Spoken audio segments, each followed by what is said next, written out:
strong suit in the likes of the Toronto Ultra. Yeah, I mean, I just look at the Search and Destroys, Desert Siege in Berlin, and yeah, man, it's going to be a tough one for these guys, but we'll see how it goes. All right, ladies and gentlemen, it's about that time for the last series of the day. We got LAG and also the Toronto Ultra. Lando and Steady, take it away.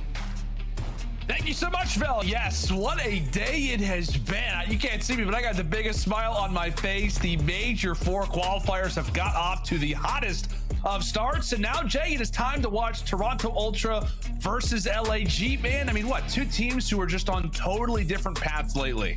Yeah, Toronto Ultra really found their form at Major III. They're winning hard points, almost going flawless in S&D. That's Toronto Ultra that we saw all throughout the Cold War season. So they're finally getting into that championship form. And then on the opposite side for LAG, well, they were there at least at Major II, but every other event so far, they have gotten dead last. They come into this series right here with two new players on their roster. Spark, he was here before in place of Gunless, but Neptune, the fresh face for LAG. Yeah, I want to ask you, like, what are your thoughts about the LAG roster change? I mean, they make two big roster moves. We've seen Spartan in the lineup before, but I don't know, kind of an unpredictable move. Bringing Neptune into the lineup, how do you feel he's going to fare with this LAG group? I think Neptune, he's going to be a great player, but I think overall for this LAG roster, they lost a lot, especially when they lost a player like aBeZy. Like, he was the guy who was leading in the vocal comms every single time with an SMG, allowing his SMG Slayer in Huke to go out there and put up the numbers that he did. He was doing a lot for this team when it came to communication, not only in the respawns, but in the search and destroy. So with Neptune and Huke now being that new SMG duo, someone has to step up in the comms. Yeah, they absolutely have to be. The comms are going to be a big deal, and it feels like all eyes are going to be on this new SMG duo of LAG. Granted, I know we're on Gavutu, but nonetheless, it's going to be fun to watch their progress, and could be some great plays so far. Off the start, though, it is all Toronto. A great little moment there for Cammy as he eventually does fall off of the spree. An excellent beginning, however, for the Toronto boys, as they will be those purple arrows on the map. I know it's a battle of the purple teams. It can be difficult to figure out who is where, but Toronto will be rocking those purple jerseys and really do have that spawns, those spawns to look forward to at the conclusion of this boat hill. But LAG getting some much needed time given how the start of this Gavutu lined up, Jay. Yeah, when you take a look at this map for both of these teams, statistically, this is their worst hard point for Ultra and for LAG. But for LAG, one thing that really stands out to me when I was looking at the numbers is that they struggle with all the money hills, the P1s, the P3s, and the P4s. They simply do not have success at either one of those hills, getting outscored by almost 15 to 20 points on each one of those. So that's going to be a massive change for them. They need to try to find some success, and you see early on pressure from the front of P3. Huke wins a huge one-on-one, but still, Toronto have enough bodies here to successfully break in. Yeah, Toronto have enough bodies, and I know historically, as you were talking about, you know, record statistics show, hey, not a great hard point historically for really either of these teams, LAG more specific, but lately for Toronto, man, that's really been the primary focal point of their game, has been this dramatic improvement in the hard points. You know, ever since they had that 2-18 stretch, I mean, what, throughout Major 3, 13-6. One of the hottest teams in hardpoint as of late are off to a solid start in this Gavutu. LAG having a few moments of surprise so far throughout the beach, but as this hill comes to a close, it will be now the Guerrillas with a chance to get some points on the board, start to stabilize, and maybe even retake the lead. We'll see how that gets granted as Toronto have got a hill up next, Jay, that, well, historically they have struggled on. Yeah, this is a hill where Toronto Ultra do not find a lot of success. I'm pretty sure on this hill specifically, they're getting outscored by 20 points with a 16% break rate. And you can see what LAG are currently doing. So far pushed up through that boat side, forcing all of Toronto to continuously spawn towards P1. But they do get a couple kills. Cammy finds that opening towards that cliff side, but you see the spawns, they're gonna flip as well, and LAG, they keep control. This is the perfect way for LAG to take control of this game, aim chain it to that P5, but look at the spawns. Once again, they flip for Ultra. 3 players spawn out towards red. Yeah, man, Vance is just kind of hanging out like, I know I'm here, you guys know I'm here, it's all good. Okay, ends up getting taken down. Huke at least is able to go on that 5 spree, and as we said, a hill where they could take the lead. They absolutely do that. We'll be up by 10 as we head into the final hill of the first set of rotations. A very back and forth game, but all eyes on the good old Huke Skywalker. A few kills away from what could be the glide bomb. That would be massive, especially on a map like Gavutu, and maybe even for this P5. As Toronto look to hunker down and really just try to reclaim some control over the boat. Now make it 6 for Huke. Some questions, you know, when we talk about this SMG duo, who's going to be running the AR? It appears that Huke decides to grab it. The automaton is feeling great in his hands. A 7 spree, a glide bomb, and the century mark reached for the Guerrillas. Good patience right there from LAG to take their time on that break. They allow Huke to earn that glide bomb, and they flip those spawns with a successful break with about 40 seconds left. Now, LAG are growing this lead drastically. That glide bomb is going to come into play at such a drastic time. You just have to try to at least get them as much time as you possibly can off of these P5 hills, because now you're going back to P1 where that glide bomb can potentially not be useful if they run inside that missile. It's now Cammy. He's going to work his way through lower beach side. You're going to have multiple players here from Toronto. Insight does find the first. Now it's on Spark and Neptune. What can they get done? They both get taken down, and that's going to be Ultra with a successful break off the rotation. Yeah, successful break for Toronto. And, you know, as we like to talk about oftentimes in Vanguard, I know we are in Major 4, but the P1s don't work the same way in this game. It is really about investing as much as you can into the first hill of these rotations. You can lock down quite a bit of seconds. And oftentimes, the second set of rotations means that much more. Glide bomb utilized and ultimately will work out in the Guerrillas' favor.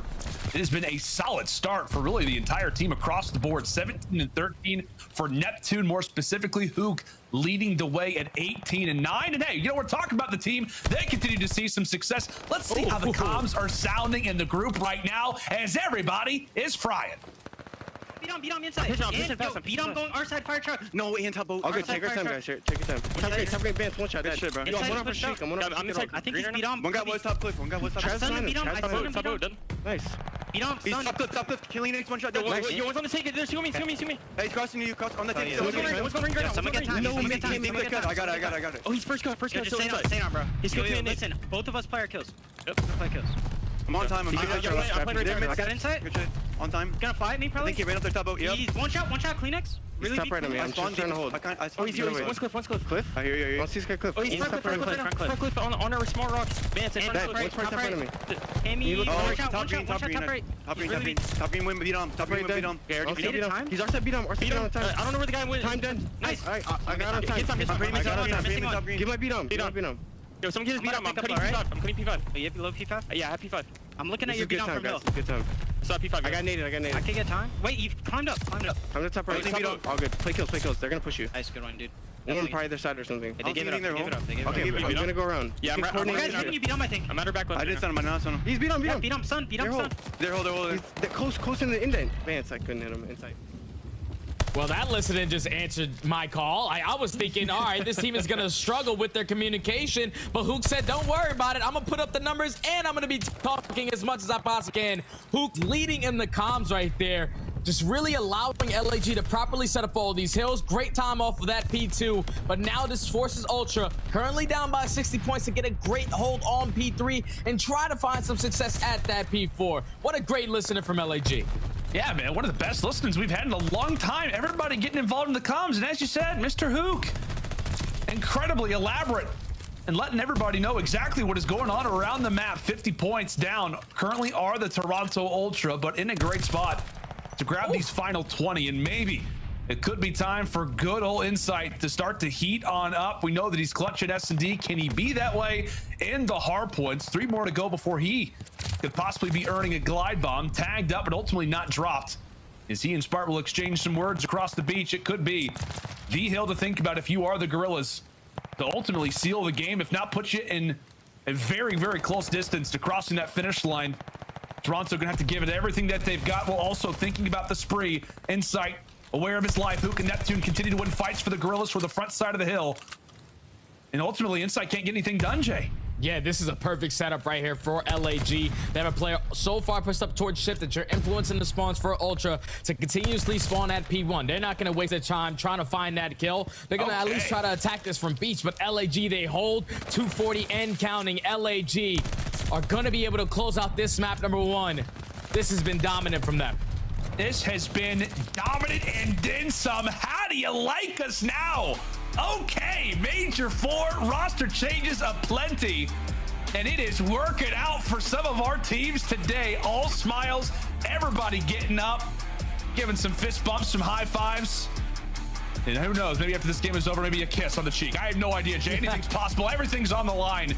And as we talk about it, man, LAG, they are in very scary territory. The number 7 seed just a handful of points away from dropping toward the bottom 4, and they come out when they need to in this opening HP. Take a look at that new duo. Neptune and Huke just had themselves a game, my friend. And I'm pretty sure they're both running the automaton in their hand as well. Like, those guys came into play today. You heard it from Huke in the listening.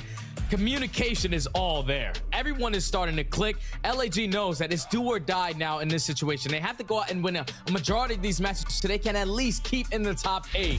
But to come out like that on that map, number 1, versus a team like Ultra, who are just recently finding their form in this mode, they just punched them right in the mouth with 2 new players on their team. Great work from LAG to answer early into this series. Yeah, and that's going to give you a lot of confidence moving forward throughout 100%. This bad boy. I mean, as we talked about with Toronto, the strength in the hard point has absolutely elevated them. It's been that along with the search and destroy. And who knows with this LAG team? I mean, you know, whenever they were going on some major runs when they had Spartan in the lineup, search destroy was that primary game mode. Yes. And we've heard a lot of great noise recently in the challenger side from Neptune and his search destroy. We'll talk about that here in a little while, but just a crazy game, Jay. I mean, I don't know what's going on. Like, Boston just beat OpTic Texas. LAG are coming out looking like a totally different team. We're thinking they're probably going to be better in, you know, maybe close quarter maps, but they just come out and, like you said, word for word, punch Toronto right between the eyes.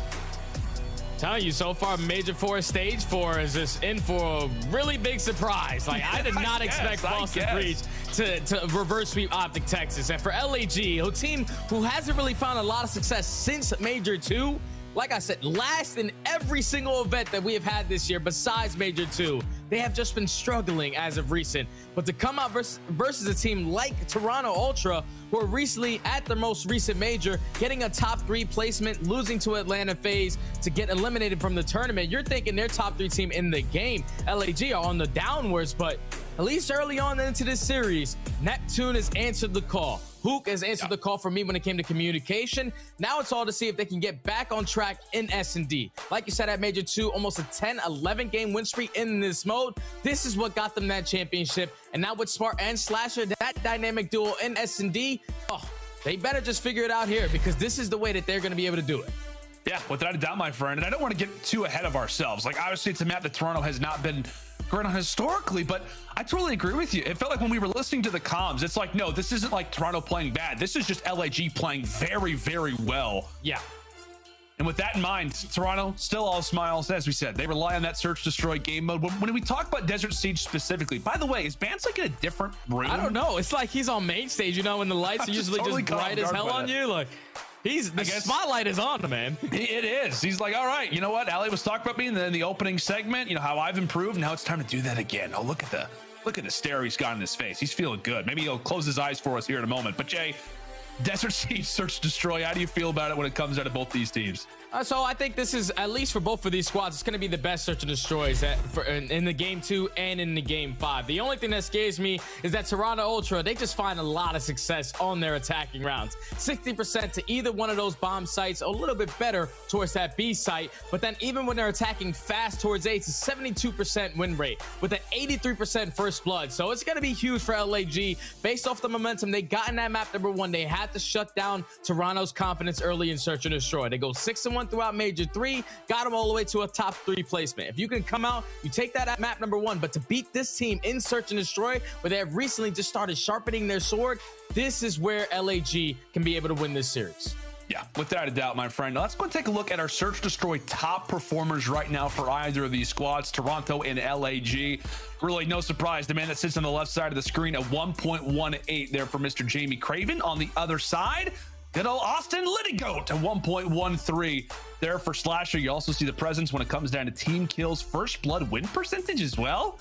Okay, Austin, a good 70%, Jay. I like that. That's the biggest thing that I looked at right there. First blood win percentage. We know that Slasher is the island player for this team.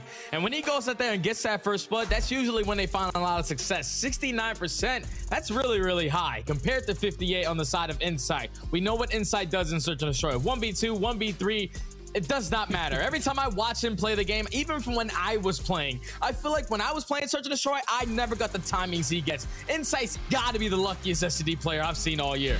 Okay, we'll call it luck. I don't know. Maybe he's because Insight runs a sniper, Jay. I don't know. Nah, not really. He's a good player.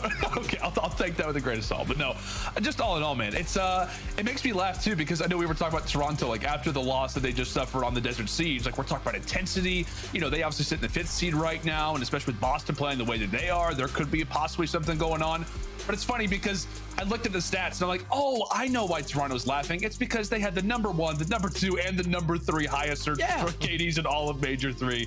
Those guys are rolling, man. And we talk about LAG, right? They had that wild search destroy winning streak. I mean, Toronto was, I think, in like ear's distance of possibly breaking that themselves. Yeah. They went on like 10 or 11 actually in the most recent major that we had. And I'm pretty sure like the reason why I was broken because they lose a game 5 search and destroy to Atlanta FaZe. It wasn't really their best performance there, especially because they were going. I'm pretty sure it was Tuscan S&D. If I'm incorrect, you guys can tweet me. It's okay. I'll tell you, Jay. Let me get it. It's okay. But Toronto Ultra, they've obviously found their form in search and destroy. They almost break the record of LAG. LAG, with these 2 new rosters on their team, they just need to get back in the groove of things. And I think there's no better way to do it than playing your 2 best search and destroy maps. So this is going to be a good one. Jay, you were right. It was a Tuscan search destroy. I just had to confirm it for you. I knew you were right. I just had to confirm it. There you see the search destroy round win percentage. Toronto, without a doubt, leading that race. So far, it has been a great series for Slasher. We'll see if, like we said, those search destroy stats, he leads the way for this team. If he can continue to be dominant and answer in those first bloods. And one thing that's also going to be fun too, Jay, is we see Neptune's stats here, is that mid-palace fight, it just feels like a lot of the times is going to be dictated, of course, by those SMGs, those early engagements, those first bloods. We'll see if CleanX has his hands full. Neptune brought down to 9 HP, however, as we like to talk about his performance, what he could do. Quickly brought down by Bance. Trades are in. Huke on the site.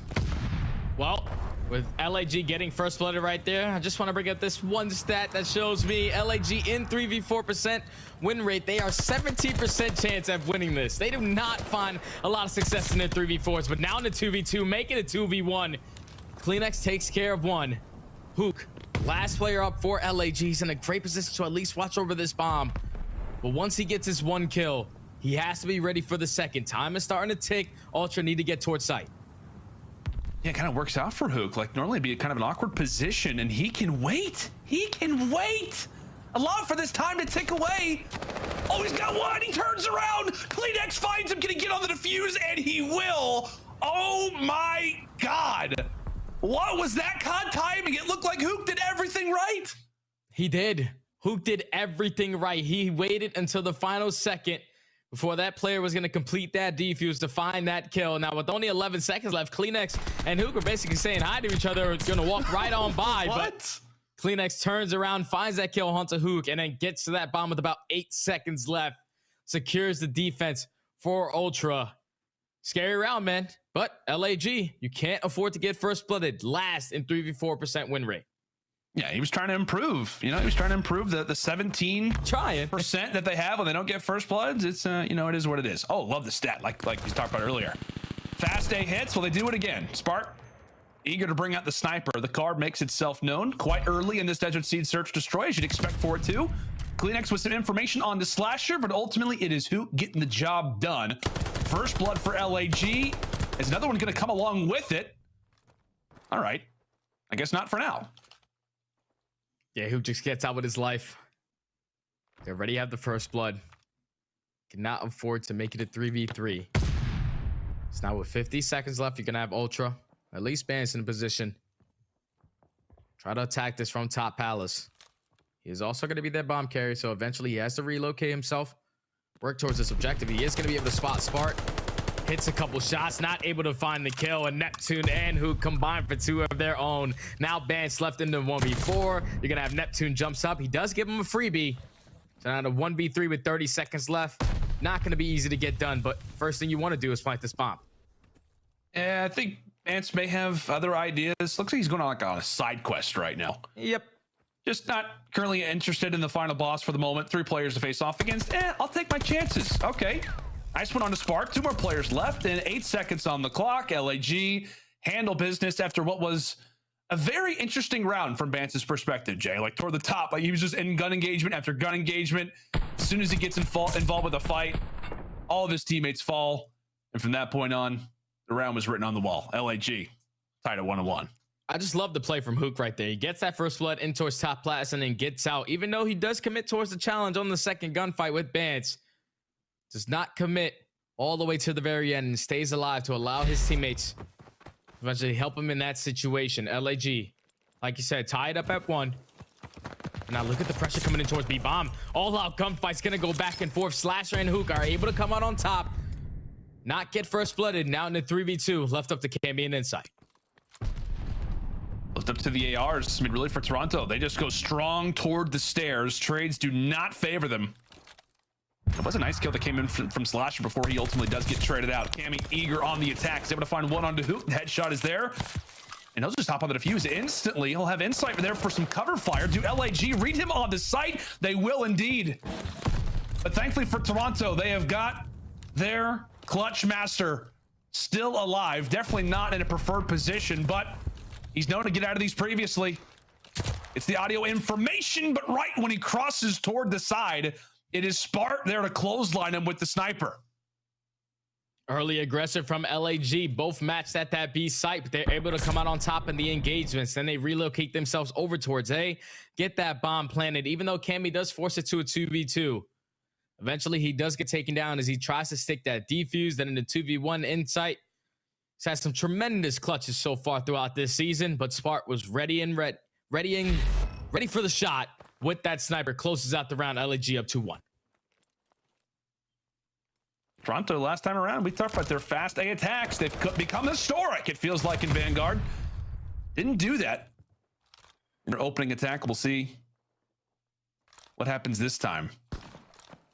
Okay, nothing at all. Spart just happens to take down Bance with the snipe. Great work so far from Spart and Huke. Just a crack through the wood. That is one of the more frustrating gunfights that you will see here in Vanguard. Pixel perfect so far from LAG. And speaking of pixels, CleanX, he's sitting on one of them. CleanX is sitting on one of them, but breaks right in, and Huke is going to be ready for the gunfight. So now Insight in the 1v4 with 40 seconds to work with. He does have this bomb in hand. Is he slowly going to at least approach towards A? Spart's going to be that player on the outside of trains. He's going to be able to spot him. Misses the first shot. But does it matter? 1v4, you allow your teammates to set up that pinch, and LAG 3 rounds in a row so far in the search and destroy. Keep in mind, this is the 2 best S&Ds in this series for both of these squads, and yeah, right now LAG, they're just destroying them on their defensive rounds. They are indeed, my friend.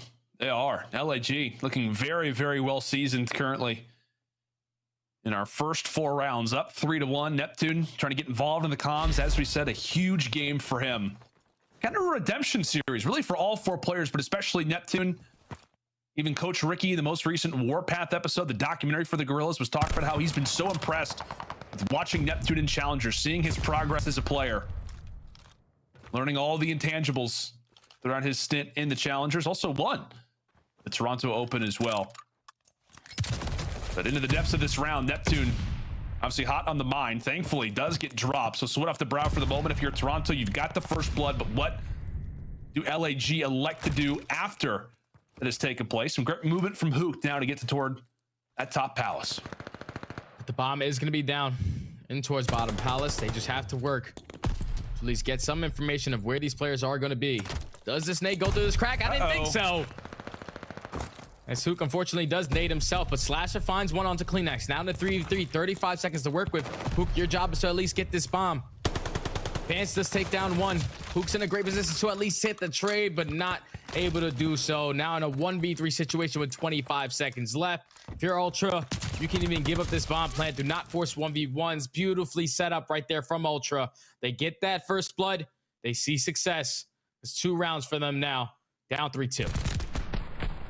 I think Huke has been playing some S&D shells, Jay. Feels like he just knows every little spot where things are. He's been getting information. He's been finding players. Well, I don't know. The nades could use some work. Yeah, the nades could use some work for sure. I mean, when you see Tupac Thug Lord do it, it just looks super easy. Then you try to do it yourself, and you're like, maybe not. Yeah, not an easy job to get done.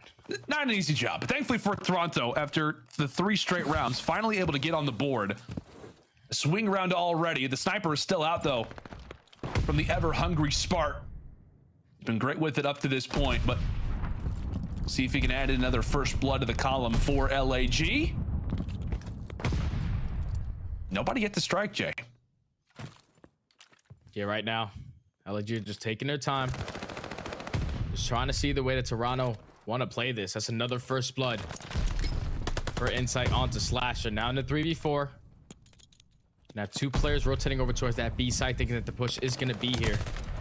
One player, Neptune, does at least even up the numbers, makes it a 3v3. He has to at least try to get out with his life, but he's actually going to get aggressive. He finds a second kill as well, and Spart finds one on the inside. So now Cammy in the 1v2. He knows the positioning of Huke. Huke got the gunny on him today, boy. He's not missing. As LAG, even after getting first blooded right there, sees some success. Now up 4-2. That percentage, Jay, it's improving. There we go. Was it 17%? 15%? Yep. The first 2 rounds, the 2 rounds that Ultra so far have gotten this game have been off the first blood. But this time, LAG said, nah, you can take the first one. We're still gonna clutch up. Nah, I like that. That's good. You know, like we talked about earlier, LAG, they've been so good in getting those first bloods. As you said, it's just whenever they struggle without getting them, has been the primary culprit. Into the swing round again, LAG in a great position right now. They lock up this one. Up 5-2 with that already 1-0 advantage. Huke will look to play it, plants it rather for the desert. CleanX hot on his heels. Ends up getting involved in a flurry of gunfights. And all that I know is that it currently is a 1v2, thankfully off of the double kill from Bance. Now leaves it on to Spart. Oh, he's got that sniper. He's got that pistol. He's going to find them on the flank. He's going to actually spot both of them. Spots one in Cammy and knows where Bance's position has to be. Can he clutch up? Can he ice up? And he will. How about the shot? He can't believe it himself. A 1v2 there for Spart. Advancing LAG in this S&D. And my word, what a shot. Oh, man, that took me back to the golden days, man. What a shot from Spart right there to set up that play properly. He knows that it's a 2v1. They're probably going to be playing the buddy system. We just at least have to get the information on where they're attacking this from. Turns around towards Trains. Doesn't shoot at the player that's farther from him. He shoots at the player in Cammy closer. Pulls out the sniper that hits an insane shot. He's feeling it. Yeah, he's feeling himself right now. LAG 1 round away from closing out this game. This is Toronto's Ultra's infamous Fast 8 push. Doesn't get shut down by LAG though. Oh, Neptune not gonna help with the teammate. It's definitely not. It's not gonna help. But at the very least, you still do have Spart alive, which I think is still a terrifying prospect if you are Toronto. CleanX, he's got some company in top Palace. Does he know it though is the question. And before he realizes it, that player gets out of dodge. So Toronto still with numbers. I think it was Neptune. He playing some games. Okay, Spart with the pistol. Cuts down Bance. Eventually does get decapitated, evaporated. And Toronto now with numbers. Off of CleanX trying to do some damage. Slasher all by his lonesome. And based off that team kill, it does give Toronto a little bit to work with. Yeah, Ultra, once they see that team kill come in the feed, they commit towards the bomb plant. You have CleanX, who was just finessing his way around and towards top Palace. Like him and Huke were probably just running around circles for each other, trying to locate where these players were. But eventually Huke gives it up. CleanX finds a kill from top Palace, then Slasher in the 1v2. He already has a couple bullets in his body. Insight just finish the kills off. As Ultra, they stay alive a little longer. Now down 5-3. LAG, so far I found a lot of success on their attacking rounds. Early pre-fire coming in from Slasher to get that information of what player is going to be towards top Palace, but CleanX with the first blood onto Neptune. Another 3v4 situation. Another 3v4. CleanX able to thread the needle. Let's see, you might have a little bit of information to work with. Looking through these boards. Gives a few call outs out. Bance as well. Looking to get some information. Toronto are eager. But at the same time, do not want to throw their lives away. Don't give this LAG team anything extra to work with. As we talked about that 3v4 win percentage, it's been a topic of discussion. Can LAG pull it off again? And can it be off the back of some great snipes once more from Spart? However, Bance making the play on the flank. Cuts down one, and just like that, Toronto in a 4v2. Great position with 30 seconds left. Oh, 4v2, and Cammy with some great shots to take down Slasher. Now it's Huke. Left in the 1v4. Bomb is going to be down all the way across the map. This round is basically chalked. Shout out to all the pro players on defining that word for us. As now Huke, his position is going to get drawn out. Eventually gets pinched by multiple players from Toronto Ultra. And now that's 2 rounds in a row from Ultra. To now be down 5-4. Not a single player drops in that round. Very, very clean from Ultra. Now they just have to do what they've been doing all season long. Find some success on their attacks. Find success on the attacks. Bance literally does have the spotlight on him. I don't know what it is. It's just something like, what going on. Is that? I don't know. I think he bought like a new lamp possibly, and he's just really eager to use it. He's catching a tan right now. He is playing well in this search and destroy. I don't know if that does anything. I mean, the Gavutu, you know, not great from anybody's perspective, but who knows? Maybe he's the player to look out for. Or are we just reading into things? It's definitely not the latter. Anyway, Toronto. You see just the positioning really from LAG. They're aware of what Toronto's strong suit is on this map. However, CleanX able to strike again. Another first blood. They're out of the Great Dane, quite literally being an issue. And Insight does spot Slasher going for the cross at A. Toronto with numbers. And Spart eager to find win with the sniper himself. 50 seconds to work with. Huke does at least even up the numbers for now. Makes it a 3v3. Oh, unfortunately, Smart does not hit the quick scope onto Bance. So now with 40 seconds left, Bance is going to push right across. Oh my!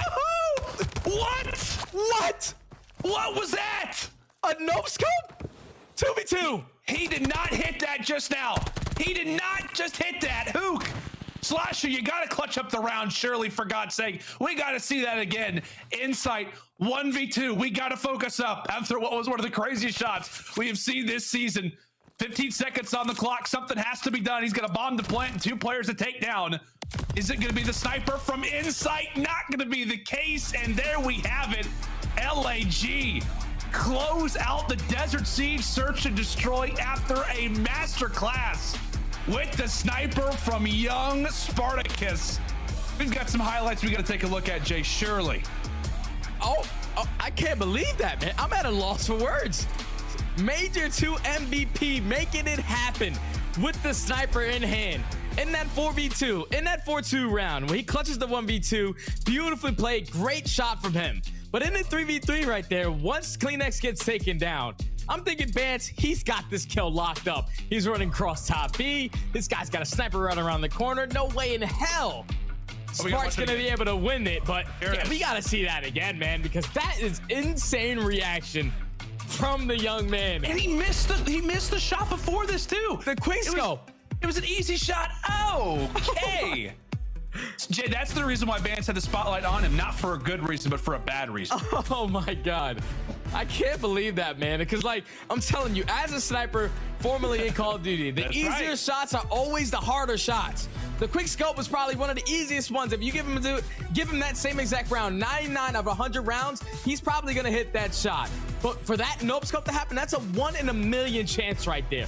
Insane stuff from Spart to get that hit reg with that sniper bullet, keeps his team in the man advantage. And even though after getting first blooded, LAG clutch up once again to now go up 2-0 in the series. This is insane, man. This is wild. Like I said, Boston just beat OpTic Texas. LAG are now up 2-0 versus Toronto. LAG have won 1 series since they won the Major 2 final versus the Atlanta FaZe, which again still staggers me. A wild turn of events. I tweeted out earlier, Major 4 is gonna be the craziest split that we have had yet, and right now it is living up to the hype. But folks, we unfortunately have to head to a quick little commercial break. But when we come back after it, it could be the sweep for LAG, or it could be the start of something special for the Toronto Ultra boys. It is Berlin Control when we come back.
The Call of Duty League is brought to you by Mountain Dew and Zenny.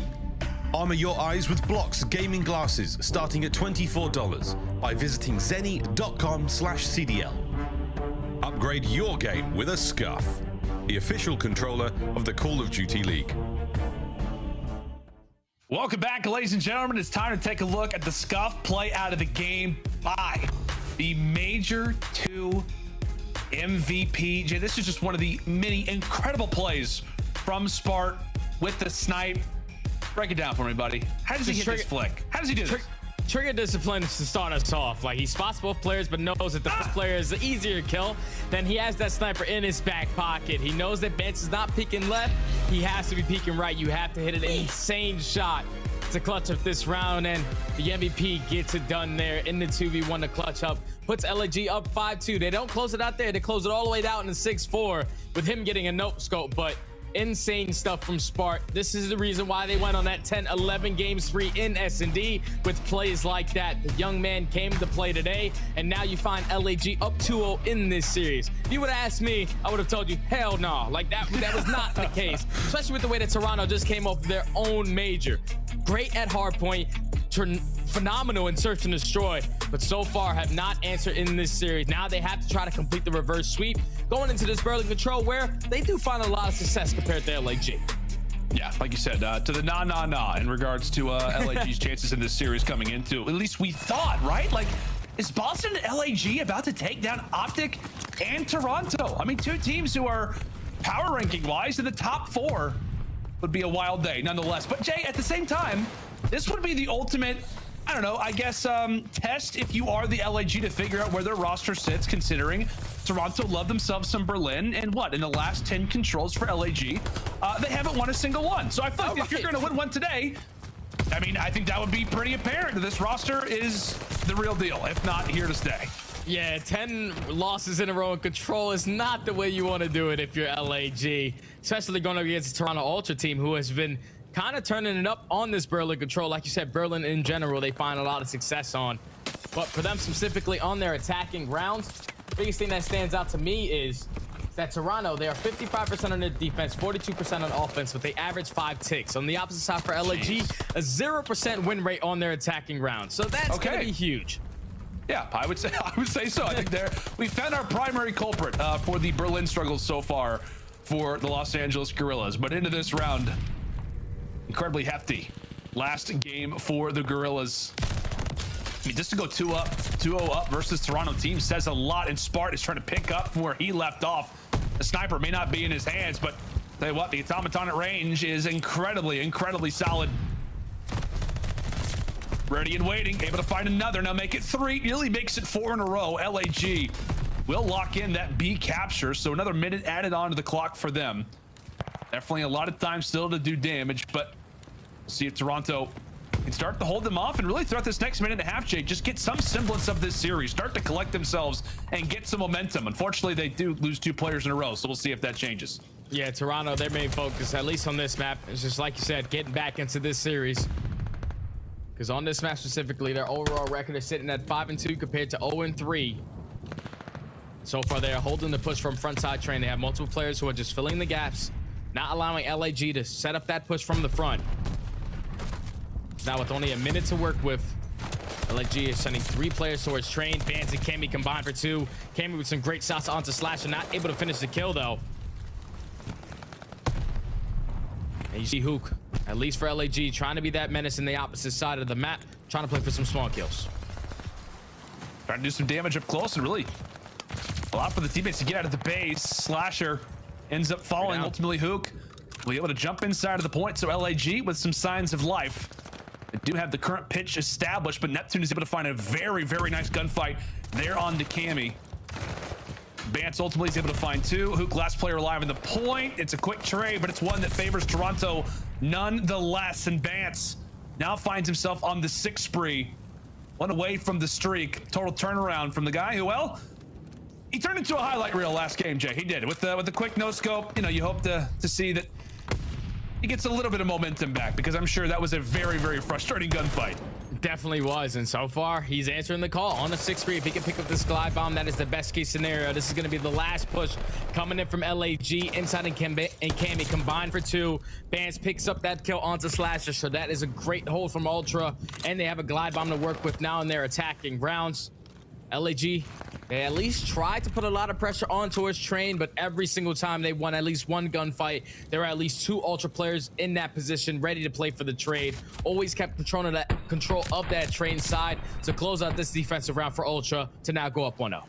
Yep, go up 1-0. And really for Toronto, you really do want to see them win this game. Obviously they're down 2-0, but just in general, see their control improve, because that was the one thing in Major 3 that you could point at and say, hey, not, you know, picture perfect, right? I mean, I think in Major 3 they were like number 1 and number 2 in both hardpoint and search destroy. However, that control ranked around like the 7 top 8 range. So as we talked about, you want to see this mode get a little bit better and ultimately start to match up with the other 2. And really, given how this series works and given how Major 4 is going to work, you're going to have to rely on those game modes that maybe you haven't seen the most success on. Toronto currently learning that the hard way, as they'll take their first look at attack. As we see a map in Berlin that they have liked a lot. It's really been their saving grace of control throughout that Major 3. The longest time was the only map that they could actually get a W on. And as Insight's doing some work toward the back, it's really the SMGs who've done a great job of clearing things out for the moment. 1 tick to speak of so far at the B zone. Yeah, right now, LAG, they're doing a great job of just keeping the push towards B very, very stagnant. Now you're going to have Huke working towards the late flank. Unfortunately, does not read the player, and Insight that's going to spawn right behind him. So now the stack is going to come in towards B. Right now, LAG are currently up by 1 life. Keep in mind, Ban still has that glide bomb to work with. If you are LAG, you potentially have someone that could go on that kill streak and earn himself a glide bomb of their very own. That's exactly how you want to attack this round. Spark with 2 so far on this streak, knows that the pressure is going to be coming from lower street side. Inside and Ban though, they combine for 2. Now the players left from LAG have to try to find a couple kills. Oh my. Oh, okay. Highlight after highlight nearly finds all 4. My goodness, Neptune just explodes for 3, but now it's Spark from the top side of the window. Tell you what, man, that was a great little push that Toronto had brewed up. They captured that B zone.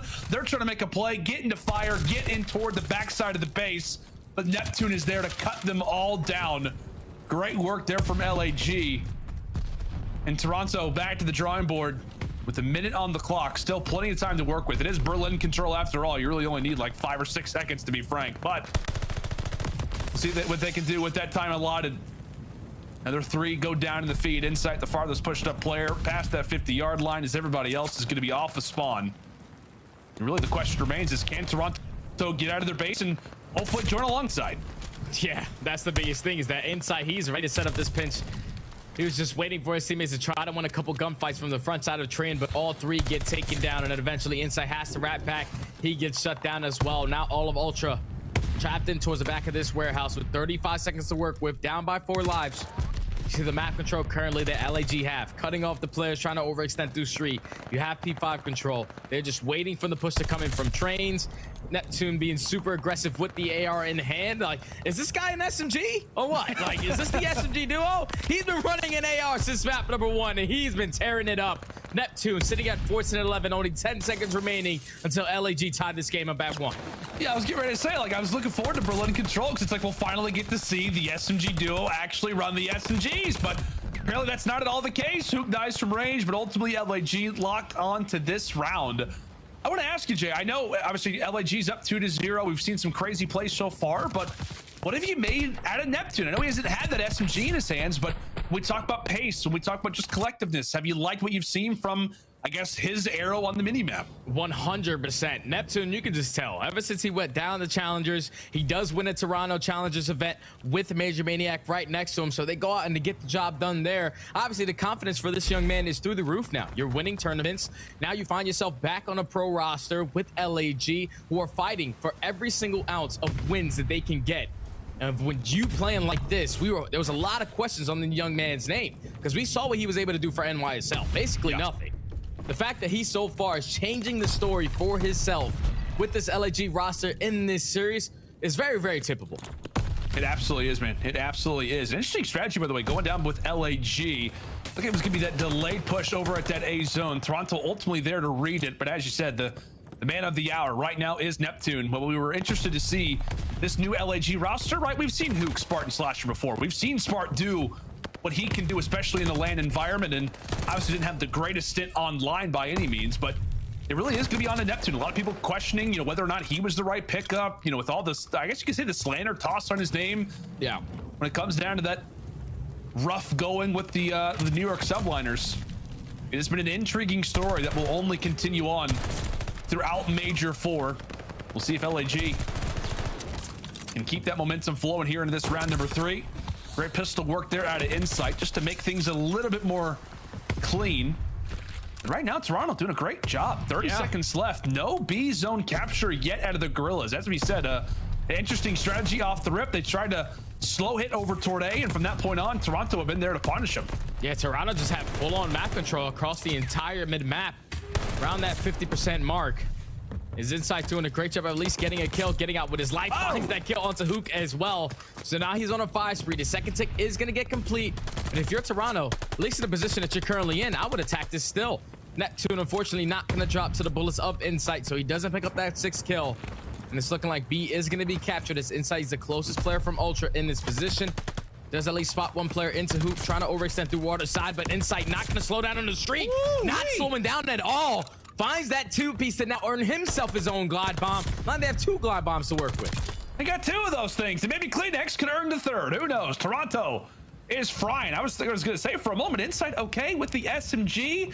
How often do we see that? And I'll tell you what, I'd like to see it a lot more at this point. Eventually drops. LAG look to force their way into the backside of fire. Vance, unbeknownst to him, decides to push on up. 45 seconds left. Okay. Benjamin Vance, nice little turn on there. Everybody is hitting their shots for Toronto. They are feeling themselves. The Slasher does dip a toe in for a moment.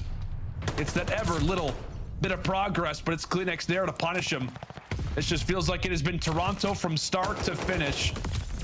As we know, Berlin can be crazy, so Ultra can't get overconfident. Guerrillas do have at least 2 players forcing their way into the point, but they fall Insight with the automaton, and well, it's Vance with his fist.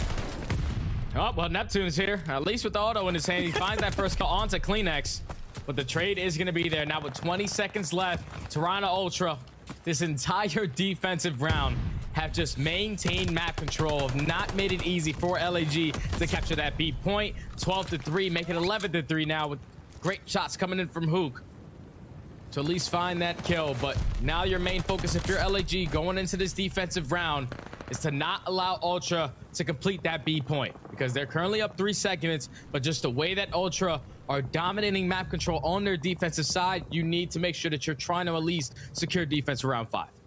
Yeah, it's been kind of I don't know, a more standard Berlin, Jay. I was looking forward to some crazy, some chaoticness, maybe a few of those A captures off rip type of deal, but it's been more typical control, right? Overall back to business at that B zone. We'll see if that does change. Is LAG are going to need to do something here on this defense. Toronto, we'll see if they can make it a quick W to send us to that game number 4. And a moment to pause, a moment to ponder, if you will, for the Ultra side, as a few kills going their way. We'll step aside and go to Liston with Toronto. Nice. Already went by the You guys can go close to left. Already be close. Try to Go straight. Yeah, I don't have bullets right now. No, you guys don't. Save it. Out of pit. Already close. Look at your front door push on there. I'm pointing out. Alright. I'm stunned. They're gonna hit me out here. I spawned red. Yeah, spawn on it. One more. Spart in long. I can try to get fire here, maybe. Front door's good. Listen, we can make See long. play secret, okay? Yeah. Ticket. Come P5, dead. Nice. I'm gonna hit secret. Fuck it. I don't think anything's pushed out here. I've been fire, by the way. I'll try to get. One's on point as well. Wait. Secret. One. Wait, secret stairs. One's gonna be close, Campbell, the way he was playing it. I stunned 2 secret, I think. Yeah, someone close. Pretty low fire on you. Close, dead. Nice. Low fire, Jimmy. Try to stay alive, bro. Go secret now, bro. I'm gonna go P5, Ben. Play secret. Yeah, P5 on me. He's long, Ben. Hitting in P5. Nice. Wait, one mid, one secret. In secret, and one's P5. Just wait for Jamie. Let me see our green box. Ticket. On me, Ower. Yeah. We can't. Gone secret, bro. We go, man. Secret, you. Do me street. Oh, no, one mid. Me as well. Sparks mid. P5. Hold mid. Still Slashers P5. Gonna be long, bro. Listen. Looking for Spark. Yeah, easy. He's pinched me. Spark. He's green box. Green box out. Green box. Dead here. One. One shot. Too many pit. One shot outer. Listen, we just need one tick and we get defense, okay? Just remember that. We can go right. In fire. I'm gonna deep dogs. Sparks I'm in the outer. corner here. I can just wait in the corner. I think he might be long. Yeah, he is long. I'm in docks for now. I'm all the way deep crane. Flash one back to secret steps. Okay, yeah. He's deep right train. Whereabouts? Like I don't see shit by the way, by the way. There's nothing caught. No, they're not here, by the way. One mid corner code secret. There's two secret. Two secret steps, Ken. Yeah, secret steps. I can make Sparks wait. Spar arrows dead. One's long. Well, calm on the outside, maybe get a little bit more nervous on the inside as things get ever closer, possibly toward their end. Toronto, or specifically Vance, lets them know, hey, we just need one more tick, and we have got that guaranteed defense for round number 5. The glide bomb invested, and we'll see if it does eventually pay off. A worthy transaction in the end, as Insight does eventually fall toward the desk. CleanX trying to pick up from where his teammate leaves off. Vance with a nice nade over top. Now does establish the flank to come on through. The SMGs ready as ever. Cammy with one. Vance and CleanX hungry for more. They push in toward the plat. Here's Slasher trying to stay alive, but ultimately it is Toronto who have got the stack. CleanX brought down to 30 HP, manages to stay alive. Toronto, they've got that defense confirmed, and they've done the job that they had to, but they don't just invest one glide bomb, they invest the second. They are going all in at this A point, Jay. In my word, LAG at least get a moment to breathe. Yeah, that's the worst case scenario right there for Ultra. You invest 2 glide bombs, but at least you get that 1 tick of progression towards B point to secure that defense. Because if it just came down to, I'm pretty sure when the seconds are tied, it comes down to kills. And right now, LAG, they are outslaying them. So Ultra knew exactly what they needed to do to at least secure the defense round number 5, but they're finding every single kill. The stack is going to be here. Multiple players in towards the point. The second tick is going to be in. Neptune at least causes some problems, taking down one. He has to try to at least stay alive, but Slasher, unfortunately, with the team kill, and he's going to get taken down by Bans. Now, Bans, all you have to do is stay alive, allow your teammates to get into the play, stack the point, and Ultra are going to be able to secure the offensive win towards the very end of that map to now keep themselves in this series. I thought it was a bad play from them to invest 2 glide bombs just for that 1 tick, because at least you guaranteed yourself that round 5 defense. But they find the kills, they stack the point, and they're able to close out the control. Guerrilla control, which has treated them quite nicely ever since it came out. It has indeed, my friend. It almost kind of plays like, I don't know, a map that they previously liked when it came down to like Cold War. Like we talked about that flexibility, whether it's in search destroy for the bomb sites or even in control when it comes down to those points, the ability to go back and forth, that evolution of the A site versus the B. Great work from Toronto. As you said, a map that just fits them oh so well. They close it out in 4. We were talking about how it's great that they at least have defense for round 5, but they didn't even need it. A lot of it is based off of those streaks that you saw Bans and Co end up having. Great work from he and Insight. And as we said, Insight with the SMG. I think it could be a thing for future, Jay. I don't know. It's kind of weird to like see like dominant AR players just pull up those SMGs from time to time. But ultimately, good work from Insight. Good work from the Toronto team to ultimately regain after what has been a wild series to start. Yeah, definitely a hard regain from Ultra to now put themselves into this series. Now for the next map, we're going into a Tuscan hardpoint, where if you're the Ultra, they have found a lot of success. In their last 6, they have won 4. Pretty sure their only 2 losses are coming to Atlanta FaZe and Minnesota Røkkr. But this used to be one of their struggle hardpoints. We've talked about Toronto Ultra and their struggle in hardpoint. They have been able to turn around throughout all of Major 3. And they've recently found some success there. And now for LAG on their side, that's also a really strong hardpoint for them as well. So this is going to be a battle. But the biggest thing for me that I'm paying attention to is that now we are going to see what Huke and Neptune are as an SMG duo. On a map like Tuscan, you're going to need them both to be slaying, both to be setting the pacing on just how aggressive they want to play. And the communication has to be on point for LAG to try to close it out in 4. Yeah, it's going to be a fun brawl to watch as well. Like, you know, we've been waiting for this to happen. I know we saw Neptune kind of go back and forth a little bit with the Automaton versus the SMG, but like we said, the one thing we really were interested in from this LAG group was to see those SMGs in tandem together, and we will get our wish when it comes down to Tuscan HP. I don't know about you, Jay, but it just feels like whenever Toronto are in predicaments like this, you know, they go down 2-0, but they win the control. I just instantly feel very, very confident in Toronto. And I think it's just given, you know, their history as a lineup, the fact that they were without a doubt the second best team in Cold War, the fact that right now they look like a top 4 team in the game, just finished 3rd at their own major. It just feels like going into this hard point, I don't even know. Like, I might actually prefer Toronto, even if you throw the records out of it. I'm just thinking, like, the way that Toronto have been playing, obviously in that map, number one, they come out slow. The search and destroy, simply not in their favor. You're getting quick scope, getting nope scope. It did not matter. That map was not meant for you to win. But then you find yourself in that barrel control. You do what you do best. You secure your defensive rounds. And then that one attacking round that they need, I'm pretty sure they complete that B segment, walk away with that map by just simply getting the kills and using their teamwork. Now going into this Tuscan hard point, they know what they need to expect. You know how aBeZy CleanX need to turn up here. They need to shut down the pressure of Huke and Neptune. Once they do that, they should be golden, because the way that Cammy and Insight were playing on land, 1.11, 1.07, both CleanX and aBeZy were sitting at like 0.9s, and they still got a top 3. So if you can get those guys to step up to a whole different level, that's what puts Toronto Ultra in that championship contender. Yeah, I couldn't agree with you more, partner. It feels like when you think about one Toronto player, you just think about the other ones. As we said, just because of their collectiveness, what they've been able to accomplish as a team, and honestly, as of late, what they've been able to do, the rise that they have had since the Pro-Am has been staggering. We were talking about it. I mean, we heard all the rumors about, you know, different players. I mean, at the Pro-Am, for God's sake, they had 2 academy teams from North America and Europe. And obviously, as we know, it's a quick plug and play if you are the Toronto franchise. So it has been just a great turnaround lately for Toronto. We'll see if they can do that to kick off their Major IV campaign, or if LAG can start to turn up and show us that this roster change was in fact the right move to make. When we talk about the standings, both of these teams very, very close to each other. But in terms of trajectory, we like Toronto's chances in comparison to LAG, who, you know, Jay, like we said, it's interesting times if you're in the LAG camp. We heard a lot of teams, I guess you could say, kind of be described as, you know, I know we use this term a lot today, but like using the panic button. They've been in that mode of like, okay, are they in scary territory?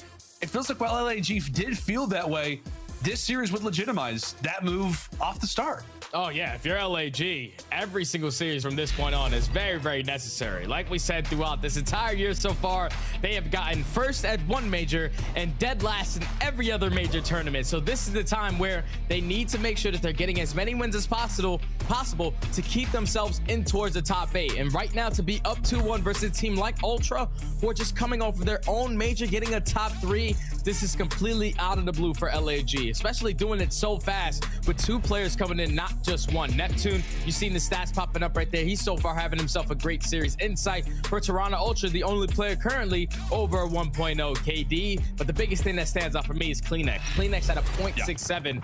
This guy at majors, even though it was at a 0.9, he's just so impactful with his kills. He has to go out there and win his ones. Yeah, he absolutely does, and maybe avoid knocking out in the process. Yeah, Slasher having a great series is able to find that opening there with the nade. As we talk about SMGs are the topic of discussion, and you see all 3 straight in a row going toward the Guerrillas, and Huke is ready to fry. As you said, Jay, it just feels like he is a different beast today. He was fiery in the comms, and he is fiery to kick off us some time. Give him 6 in a row. It doesn't even matter that he didn't earn the glide bomb. He allows for Neptune to be in place of him. My goodness, what a start there at a Kyler. I know, but all those kills, and there's only 15 seconds left on this hard point. It didn't really chain into a much needed time. If you are Huke, you be super aggressive in towards P5. And even though his team does have those spawns, Ultra are set up to try to execute this break. Remaining 10 seconds is going to go in favor of LAG. Now they have to hold on the push, as Neptune is going to be the first player to cut off 2 players towards that middle alley. Now he's going to completely reposition himself. That SMG duo right now is all over the map.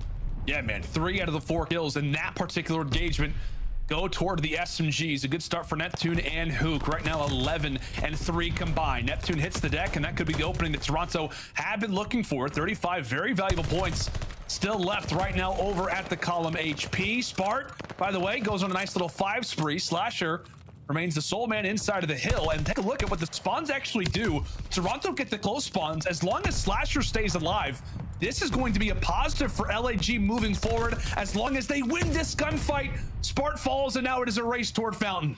It's going to be a race off the rotation, but if you're LAG, you have put yourself in the driver's seat. You're getting the remaining time off of B2. You win your gunfights off the rotation, and this is the best I've been seeing LAG play in Hardpoint the entire season so far. Huke and Spark sitting at 8-3 and 9-3 to start us off.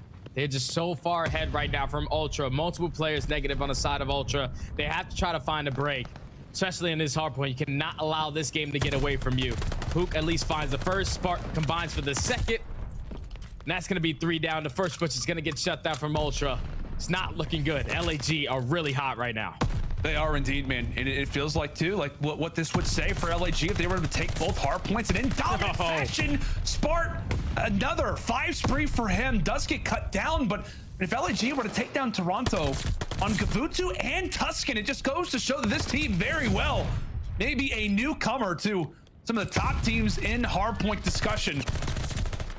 Already reached that century mark as Insight finds the kill, but ultimately realizes the bigger prize, the bigger focus has got to be on those spawns. A nice win up close there out of Tobias, but take a look at player number 8, Slasher, hanging out in the corner. Toronto eventually going to be aware of his position. It's going to be on the Cammy to take him down. Overall trades as Huke and Neptune do have a little bit of noise to make. They're trying to flip the spawns as well. Toronto with some free time, but that's going to eventually be contested. Toronto do eventually get those trades, and now they've got some time on the board trying to make that scorecard look a little bit better. Yeah, now you're forcing all of LAG to try to attack this from field side. They're ready for the push. Nades coming in. Everyone is absolute one shot when they turn this corner, but Neptune at least finds opening. Now the teamwork towards the back is going to be able to take down Bans. Trades going back and forth, but Insight on a 6 spree goes massive to now secure this remaining 15 seconds for Ultra. Yeah, what's going on, man? I feel like ARs, they pick up the SMGs, they go on sprees. SMGs pick up the ARs, they go on sprees. It's been like that for a really long time in Call of Duty. It has. Oh my gosh, CleanX. He's also now in a 5 spree. We got 2 players that could be in blind bomb territory. CleanX, come on. Does eventually drop. He was brought low in HP. Does fall, but Insight in P5 is going to have a great little opportunity to cut down somebody who's going toward the well. Guerrillas right now looking to set up a bench. They've got 2 players from one side and 1 on the other. Okay, Insight also falls off the spree. We had 2 players on 6 in a row for Toronto, and neither of them were able to grab the glide. At the very least, though, Jay, they brought themselves back in this game after what was a very, very slow start. They have brought themselves back into this game, but a great break coming in from LAG to find every single kill and flip these spawns. Now with 20 seconds left, they can continue to grow this lead. Neptune off the rotation. Gonna have some huge gunfights. At least wins the first. Trying to finesse, but unfortunately all of Toronto are gonna spawn right on behind him. So now if you're Huke, you just get some bad timing there towards the middle alley. Unfortunately gets taken down from Insight. That was the player that was gonna set up the pinch for LAG. That's gonna fall into the hands of Spark, the player coming off of old. Now you're gonna force all of LAG to take their time through church side. You need Spark to find this opening. We'll see if he can find that. Ever so careful on the flank, able to find that first pick, directing Toronto's attention toward the backside of their spawn. And Slasher is going to be here as well. 2 players trying to answer quickly from LAG. The ARs are alive as Spark does hit the deck. Slasher does have a moment inside of the hill. Neptune trying to get involved as well. Toronto do handle business. And a decent attempt for LAG. A hill that they previously have struggled on mightily is this P1. And off of that play, it looked like they could have something nice going. Doesn't end up happening. Toronto looked to even the game and try to help themselves to another spawn advantage. CleanX doing great work to try to cut down players out of that P5 command center. He eventually does drop by the stun. Guerrillas all coordinated the conga line here into the point now. Conga line through top plat. They just have to get through Benjamin Bance. He's going to be the player to cut this off. He finds the first, finds the 2, finds all 3. Bance with the spotlight on him. Finds that 3-piece off the rotation to now allow Ultra to chain that P1 to that P2. Now up by 20 points. They're finding every single kill, and the feed Bance is not slowing down on a 4 spree. CleanX is picking it up as well. Woo! Not a single player from LAG have been able to find a kill. The team spree right now is all the way up to 13 before Spark does find that kill onto CleanX. Now with 20 seconds left, If you're LAG, you have to cut your losses. You have to rotate. Benjamin Bance not be cut down from top plat. He earns himself another glide bomb. Bance said there's a conga line. I love me a conga line. My name is Bance and I like to dance. Okay, eventually drops, but my goodness, what a turnaround out of Toronto. The spread that they are able to have, the run that they're able to go on is sensational. Reach that 200-point mark exactly, and they are knocking on the door now toward Fountain, one of our money hills onto Tuscan, and it's time for some fireworks. Unfortunately for Bance, he does cut down a teammate, so he's gonna get a slap on the wrist for that one. A good old Marky B, but CleanX at least able to toy his way inside of the point. Cammy rips one off of that godhead. He nearly has some words for Huke as well. It just feels like Ultra are on new levels. They have woken up in this series, and it's just a matter of can LAG hang on. So far, they're doing a great job of doing so. Find every single kill towards the end of that P3. So this final 20 is going to go in favor of LAG. Should be able to put them down by at least 35, but now they have to execute a break on towards P4. We saw the way that Ultra were able to hold it down the first go around. They shut down the pressure early on from this P5 area. Then they take care of Slash and then just play the trades, forcing all of LAG to spawn out towards the front. So now it's going to fall into the hands of CleanX. The first player here from Toronto, the cutoff man, at least takes down one before he gets taken down. But now with Spark staying alive towards the back, he's going to allow his teammates to set up the pinch. Neptune and Huke at least combined for 2. Fortunately, Huke does take down Neptune, but spawns do not flip Ultra. Still in a position to break. And a great little break there out of LAG. That was absolutely beautiful stuff. Coming in from the Guerrillas. As you said, spawn's still not in their favor, but they may not even need him at this point. Spart, streak after streak. Another 5 in a row for him. Now there's 6. It is time for everybody to go off clearly. It's Major 4, and everybody is pulling out all of the stops on top of their game, and LAG have brought this one back as well. It is a dash toward P5, and what a moment it was there for Spart, going off with the snipe and going off with the 40. We'll see if he can bring this streak higher, as Toronto in a great position. But LAG, as we said, they've got that glide bomb and they've got early control. And this has been Ultra's worst hardpoint on this map. 33% on the rotation win percentage, but it doesn't matter when you're sliding in and winning your gunfights when needed. 236 and counting. They can close it out here. LAG needs to get in. Neptune with that 2-piece, Spark with the 3rd. The last player up is going to be Bance. Bance gets traded, and now it's going to be an all-out battle. Cammy, trades going back and forth, left and right. LAG holding on. LAG trying to hold on. They eventually find the break. You invest the glide bomb. 10 seconds more necessary for Toronto. Are we headed to a game 5? LAG are here. Can they break on through? Spart with 1. Slasher with the nade, but it's Benjamin Bance toward the bottom side, ready to take them down. Streak after streak, run after run. The final 10 points are gonna go the way of Guerrillas, but it's about that rotation at P1. Toronto are here, but Jay, here comes the streak. Here comes the streak. Spart finds 1. Can LAG get in? They need to go. They need to go, but Ultra do a great job of just spreading the map out, not getting 2-piece, or at least dropping when that glide bomb gets invested. More players on that side of the map allows them to just fill the gap in on hopping that point for that extra 2 seconds. And Ultra fight back in this hard point and bring it now all the way to a game number 5. It had to be on Bance, man. Like, Bance's spree right there to really turn up and shut down that push from top plant was the game changer for me. He earns his glide bomb. They go up by 60 points going into that P3. That was the opening that Ultra needed to close out this game. What a performance from Bance, even though he does end up negative, to turn this game around and now force the game 5. Yeah, man, we had, what, 4 players who, like, were, well, actually more than that. We had, like, 5 players who went on at least 6 sprees throughout that Tuscan. Everybody going off, but as you said, the most impactful had to be that one that comes in from Bance. Just clutch plays, as you said, over at the plat. From that moment forward, it just felt like Toronto already had a little bit of something going. They brought, what, I mean, a good 40, 50 points out of that hill. And from there, they rode that one toward the end. What a crazy day it has been, my friend. I feel like that hard point was going to come down to the wire. It absolutely did. 250 to 237. And now we've got ourselves a game 5. We talked about it. It feels like Toronto always have got the ice potential. The reverse sweep, could it be in, or will LAG answer a massive series for both of these teams, but specifically for the Guerrillas? Jay, he's doing it. We all know the GIF. It's been a thing. It's there. But no, folks, game 5 will be up right after we come back from this break. Stay with us.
The Call of Duty League is brought to you by Game Fuel. Victory in a can.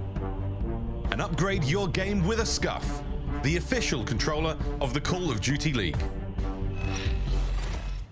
All Alrighty, friends, welcome back to the final match as well as the final map of the day, going down between the LA Guerrillas and the Toronto Ultra. Major IV has been crazy so far, but it is time to close out the first day of it in crazy fashion. Jay, we're headed to a Berlin search and destroy. Toronto started off very slow. LAG come out of the gates hot, but it has been Toronto as of late trying to commit the reverse sweep. Jay, if I'm like an LAG fan, give me like good news, bad news type of situation. Give me the good news first. Well, the good news is for LAG, on this match specifically, their overall record is sitting at 9-6. So that's great. But the bad news is, what is it? That they're going up against Toronto Ultra roster, who are more specifically on Berlin S&D on a 7-game win streak and have a better record sitting at 9-3. So, dear God. Best S&Ds for both of these squads. This is going to be an all-out battle. Yeah, as you said, 7 straight wins for Toronto on Berlin Search Destroy. That is a terrifying statistic. But if we know anything, Major IV Qualifiers toss those stats out the window, or at least think about it. Here we are, Toronto. In the opening round, you see CleanX over at that A site is at least toying with the idea of maybe giving his teammates some information, at least trying to make some noise. Ultra have yet to really make this full-on decision. Vance sitting firmly with that bomb in his back, while Cammy is eager to find that information. All 8 players still alive and thriving, Jay. Yeah, right now, both squads are just trying to play for the information on where the push is going to come in.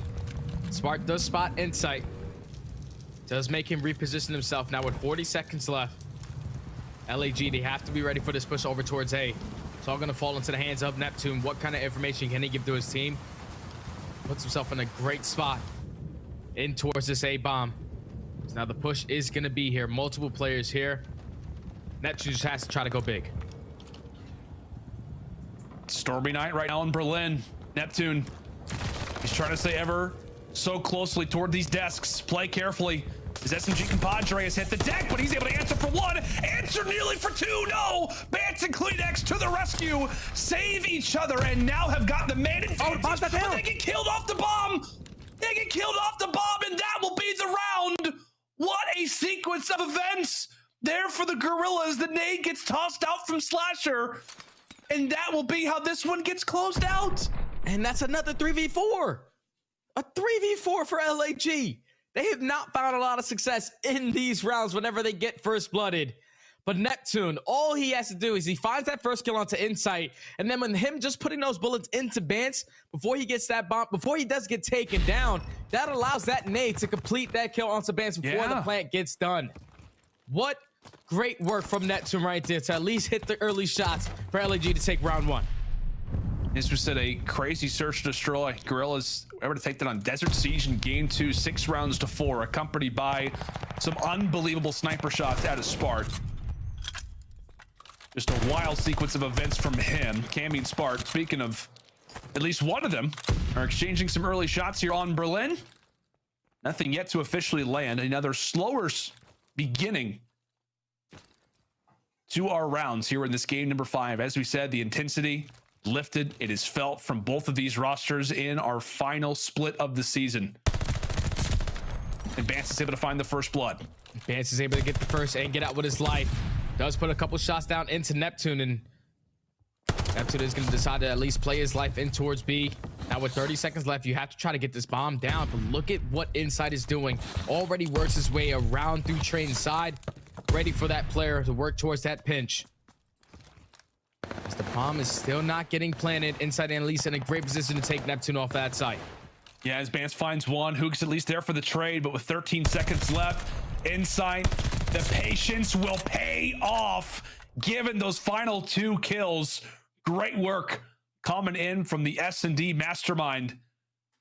And ultimately, just a very well-timed up play from Toronto, Jay. I mean, like I said, Vance is able to find that first kill. He stays alive. That just continues to allow for the clock to get brought into play. Yeah, once Vance finds that first kill, you see how difficult it was for Neptune to try to work towards that bomb plan. Every time he was trying to go for it, a nade is on him. He's one shot. Now you have to get off. That eventually stalls enough time for Insight to make his way through that flank. Even though Vance does find that kill onto Neptune, eventually Insight closes out with the 2 of his very own. Now tie it up at 1. And the two players that I really wanted to pay attention to on this map have to be Huke and CleanX. Huke is at a 1.29 on Berlin Search and Destroy. CleanX is at a 1.26. Early first blood going in favor of Ultra. They find another 2. Now it's all left up to Huke in the 1v4. Okay, well, Huke quickly waving the white flag, wondering what just happened to the teammates. At least makes it somewhat easier, somewhat more manageable. Also does have the early intel there on the Cammy. Okay. Able to take him down. Okay. Now makes it a 1 versus 2. Bomb does get planted. We'll see how he looks to approach this. Yeah, it all depends on how much time he's going to waste on trying to check towards back warehouse, because the Ultra are playing this on the complete opposite side of the map. As Huke is now going to waste a lot of time trying to attack this through boathouse with 20 seconds left. Now you have to find both kills. Beautifully executed right there from Ultra to not play it like everyone else plays it on B. You plant, you back up towards warehouse. This time they play it on the opposite side. They take control of the opponent's spawn, catch Huke off guard. And what went from a 1v4 to a 1v2 that was quite manageable for Huke. Ultra shut it down. Now up 2-1. Up 2-1 in this game 5. As we said, a team that's trying to commit that reverse sweep. Saw so much momentum at their own major. Felt like we saw them really come alive, Jay.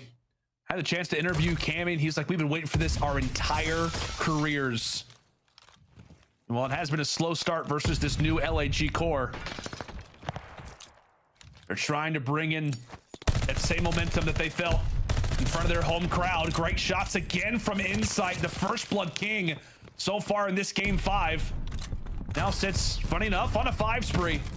Gives the numbers toward his Toronto boys. And Slasher has got to be careful. He's got somebody on his back. He's got 2 players in front of him. Could be a do or die type of situation if he's able to make a play.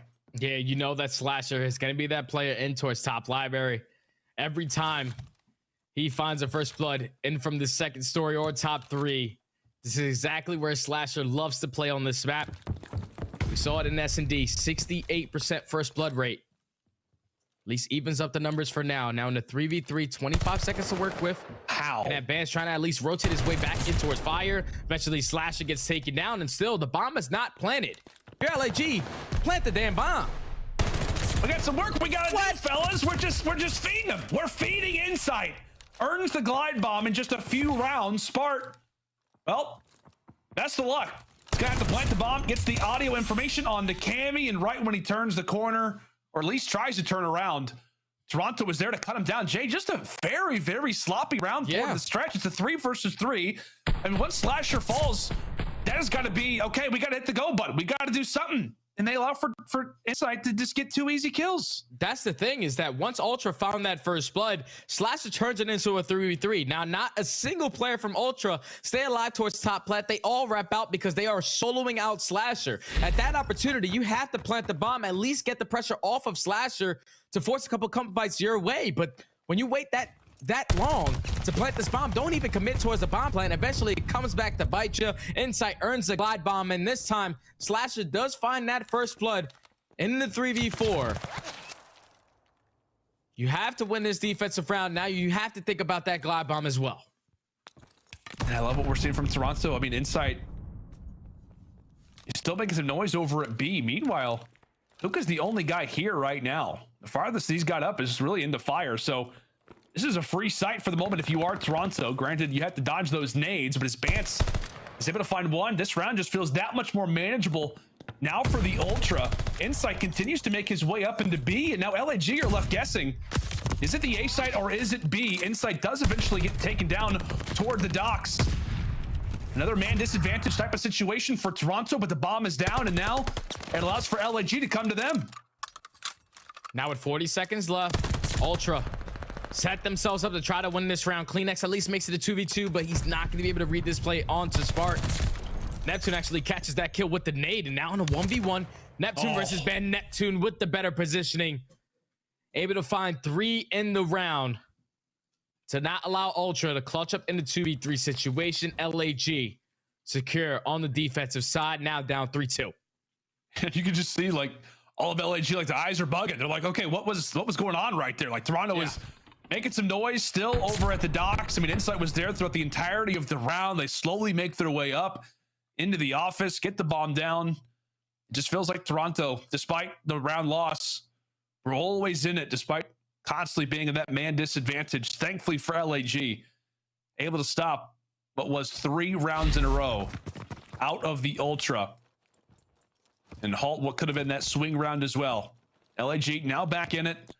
We'll look at the attack, and it appears that B site is what they've got on their focus. Neptune brought low, and Cammy, who's going to be there for the instant challenge, does get dropped. So a great cover fire comes in from Spark. That bomb is down, and now it is an instant 3v4 retake position for Toronto. Yeah, this is probably a totally different situation. If Cammy doesn't get first blooded, you can potentially invest this glide bomb here to retake this. But now in the man disadvantage with 30 seconds to work with, Neptune still causing problems on towards site, just finessing his way around. Slasher with the cover fire to watch over his teammate. Neptune strikes again. Now it's all left up to CleanX in the 1v4. Greatly executed round right there from LAG to take the attack to Ultra. Find that first blow onto Cammy. Do not hesitate on the bomb plant this time around. And it basically shut down every single ounce of that glide bomb investment once they find that first blood. So now tied at 3-3. Yeah, I mean, I think you called it perfectly, man. It really just came down to that early kill they get on the Cammy. Spark finds him, and they're like, okay, get the bomb down. Like, they know. It feels like everybody was on the exact same track in that, and really in the goal of that round. And just like that, LAG bring it back. Now we're tied at 3-3. So far, it has been really 2 players leading the way for Toronto. It's been Bance and it's been Insight. They've got a glide bomb to work with, but 2 players currently still are on those breadsticks.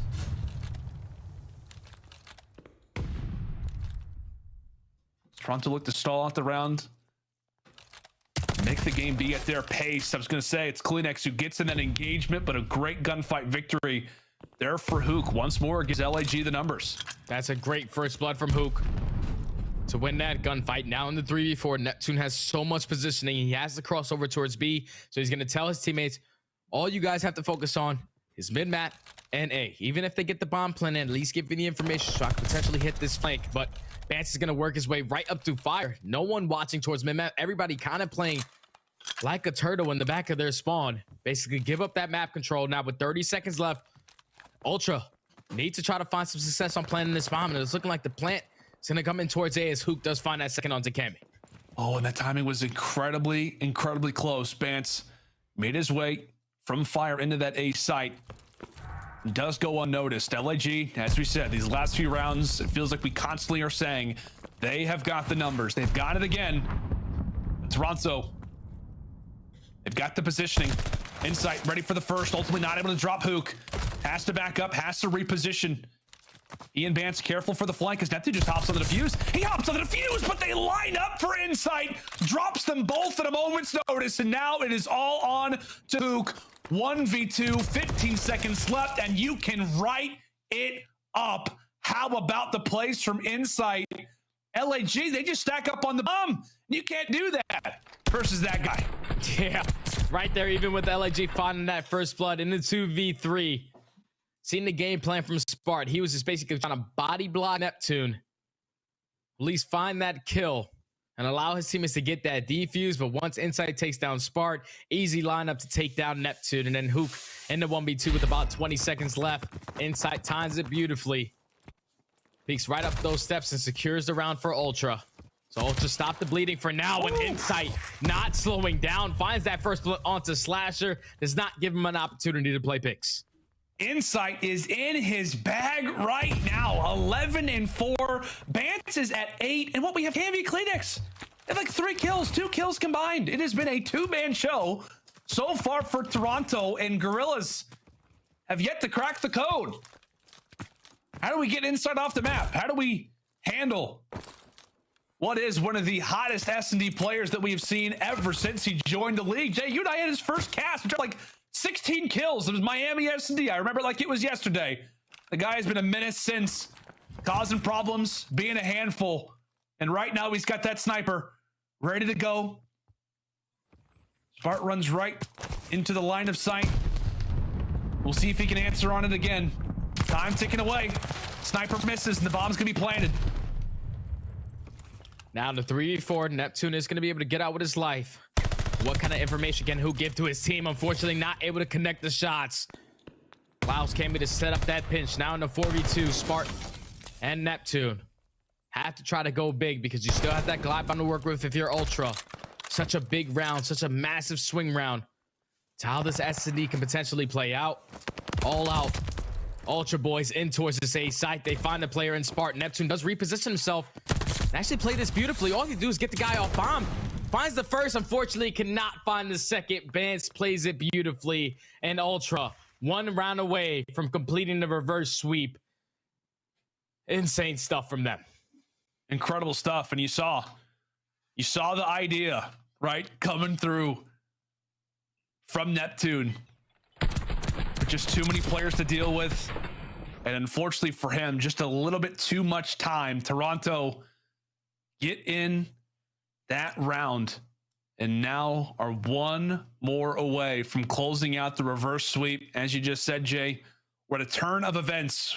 We're at a turn really of the tone of this game. It's been Insight and it's been Bance, as we said, combined for 20 kills. Leading the way. We'll see if this attacking round will be the closeout. LAG have got to dig deep. Here comes the glide. Wow. That glide is going to give them every ounce of information that they need. Now all you have to do is at least find this kill onto Neptune towards B. But even with them getting that glide bomb, all the information they still have not moved up on the map. They do know that Neptune is the only player towards this B site. You at least have to try to play for this kill. LAG do a great job of withstanding that glide bomb and still holding strong on defense. Holding strong, able to survive the storm. And take a look at the bottom left of your screen. We're seeing a lot of noise be made at that B site. However, it is the A attack. Huke, the only player here. He's got two toward his back alley. Sees the door open, gives the comms out to his teammates, and really has that sense of urgency. The pinch is in Toronto. They use that glide bomb, but it's all a ruse. It's in fact the A site where they look to try and plant themselves on. Bomb goes down and Slasher not able to find a pick. Not able to deliver something for his team. Current 3 versus 4. LAG fighting for their lives in this series. Slasher able to find one. The great team shots come in from the Guerrillas, but the time continues to tick away. Where are these dastardly Toronto players? Why can I not get through the door? Neptune's able to find one. A current 2 versus 2. Cammy and CleanX just have to stay alive. Neptune, he goes hunting, but it's Spark was able to find one. It's all on the one. It's just on a CleanX. It's just on a CleanX. Did he hold them off for enough time? And he does. Neptune did not get to the defuse in time, and Toronto will hold them off. A reverse sweep to kick off Major 4. What a day it has been, and what a series it was toward the stretch for Ultra. Not the way that Ultra wanted to get this series done, but the win is the win, even if it comes in reverse sweep fashion. Great work from Ultra to not give up in this series. They know that they go into a control, which is Berlin. They usually find a lot of success there. And then in the Tuscan hardpoint, that was the biggest thing for me. The fact that Bance turns up to a whole different level, holds down that push from P1, holds down the push from P2. They execute a great hold there to eventually close out that map. And then in the search and destroy, all Bance and Insight. They earned that early glide bomb. And for me, I thought, like, when they call that glide bomb in towards B, you get the information of where every single player is. One player on towards site, you probably would just want to flood it and at least play the kill there. But they played it to a whole different level. This is what Ultra were able to do all throughout Cold War last year, was use the information that they had and then play off the rotation. And it worked out beautifully. They solo out Huke at that A site.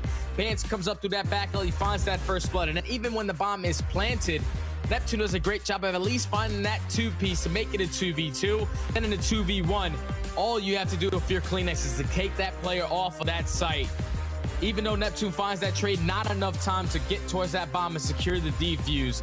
Ultra, even though they fall short in that first search and destroy, some unfortunate circumstances didn't go their way. Nope, quick scopes did not matter. None of that happens in this map number 5, and Ultra shown why that Major 3 was not a fluke. Complete the reverse sweep and start stage 4 off 1-0.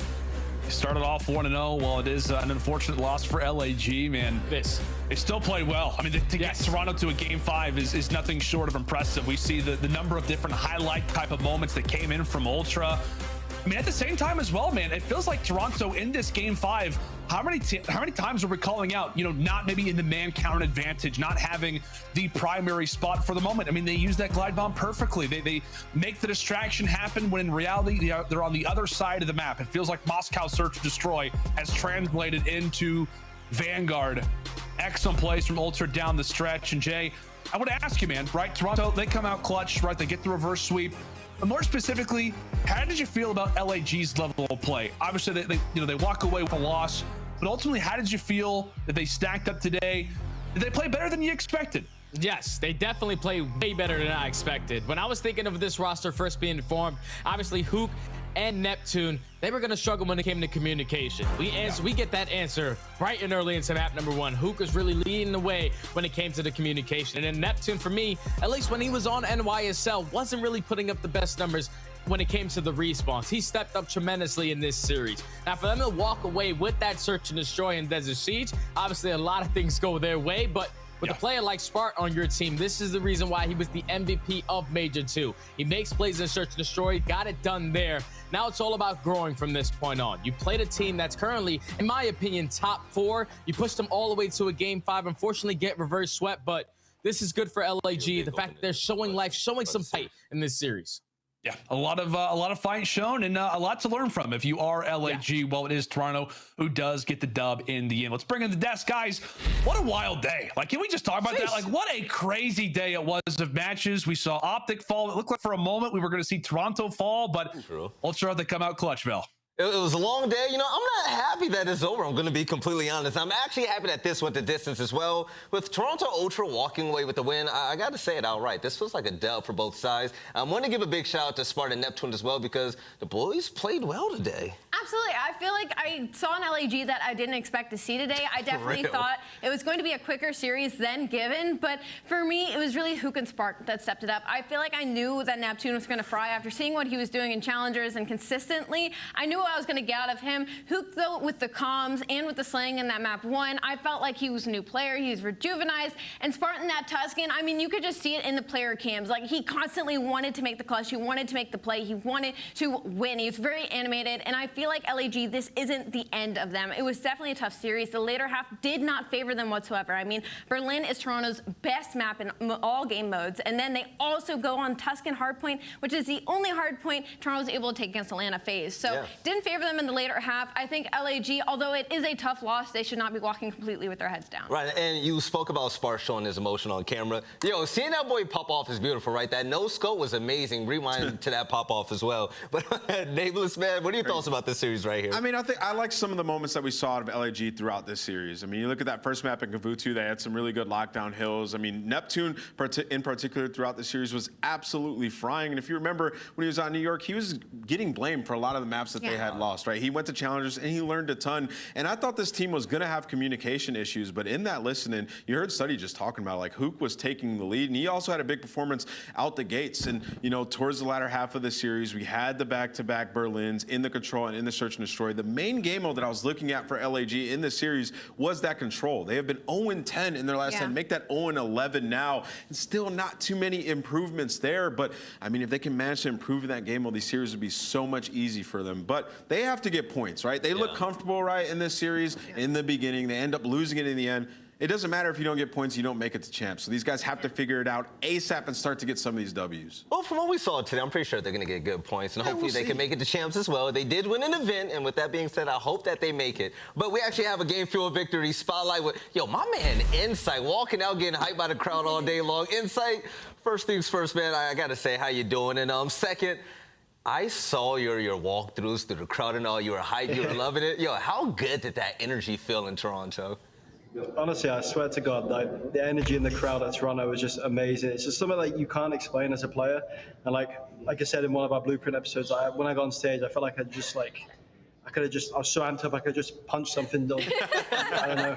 No, trust me, we could see it. Every single time it was a walk-on, I went on you, and I was like, I could see the energy building, I'm like, oh, Insight's about to drop like a 3 on their heads. So, you know what, I have to ask, so after this series, you know, what was the conversation like after Major 3, you know, after making it to Sunday, unfortunately not able to close out the losers run, now heading into Major 4, what was the conversation like to hopefully pull out heading into our next major?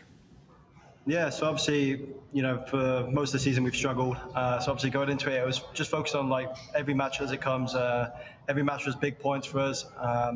Yeah, so we just focused on that. We came out third. You know, it was good for the points, good for the standings, and it was just like the conversation was just build on that, just keep going from that, and we'll take that to stage 4. If we have another stage like that, we're going to be sparring for champs, and this team's only getting better.